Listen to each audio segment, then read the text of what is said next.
Welcome to Design by Geeks. I'm Marissa and I'm going to be showing you how to assemble the Arissa Roxic cube boxes.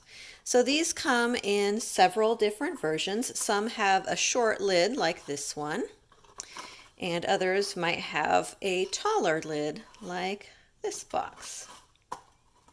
Now, all of them are assembled in a similar way. Whether or not they have cutouts or not, the actual box assembly is very, very similar. These boxes are great for candy, for gifts. They're great for party favors, or like if you have a baby shower, they'd be great for wedding favors. You can change the size in your cutting machine software if you need to make it a little bigger or a little smaller. But they're just a nice little cube-shaped box that you can use for gifts or storage. So I'm going to be showing you how to make any of our cube box designs, since they all assemble almost exactly the same way. And you can buy the SVG template for any of the boxes you see here, as well as several other designs on our website at designedbygeeks.com, and I'll also put a link in the description for this video. To begin assembly, first you're going to cut out all of your pieces.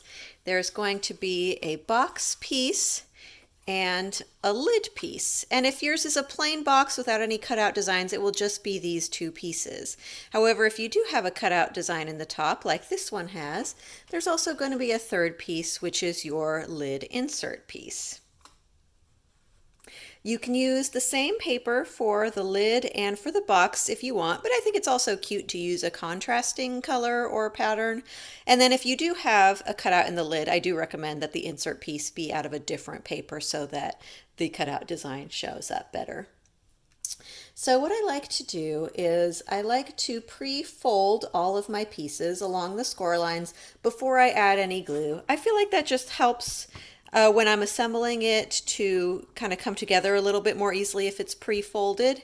So you probably can't quite see it here, but there are some little score lines that are included in the design. And depending on which machine you have, it might be a dashed line, or you might need a scoring wheel if you have, say, a Cricut where there's a different blade that you actually use for the scoring. But you just fold that together along the scoring lines.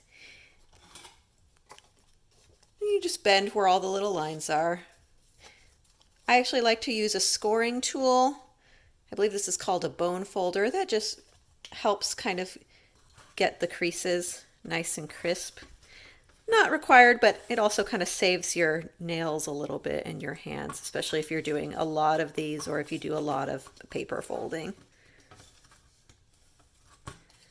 So again, I'm just going through and folding along all of those score lines. All right, so the lid piece is all pre-folded.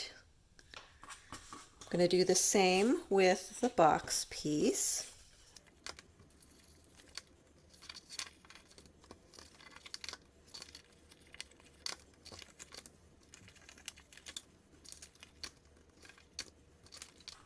All right, now that I have that pre-folded, I'm going to start by assembling the box piece. To assemble the box piece, you're going to apply glue on each of the tabs. So I usually start by applying glue on this tab, and that kind of forms the main box shape.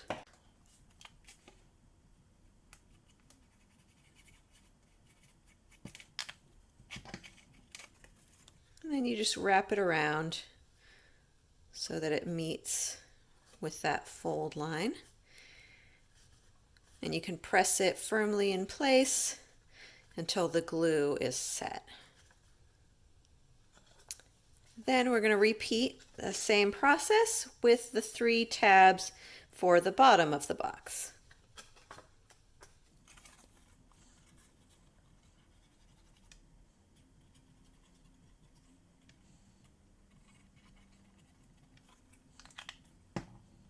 You just want to make sure that the tabs go on the inside so that they don't show. I want the outside to be pretty.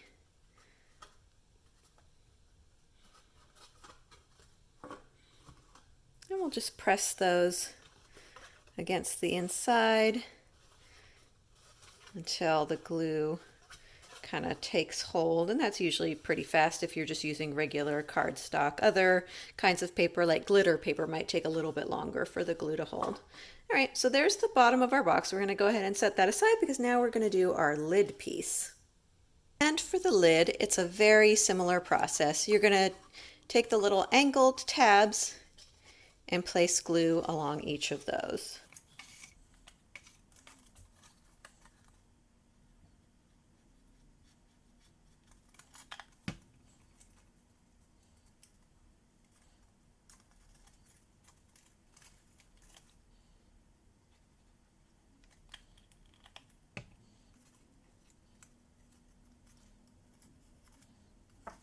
And if you have any little excess glue, just wipe that off.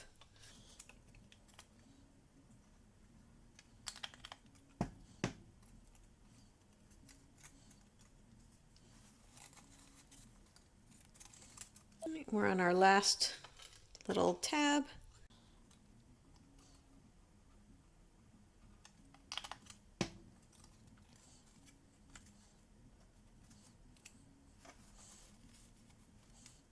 Alrighty, so the lid is essentially done. If this were a plain box without a cutout in the top, then it would be totally done. However, since this piece does have a cutout, we have got one more step, and that is we're going to place some glue on the inside top so that we can put on our little insert piece.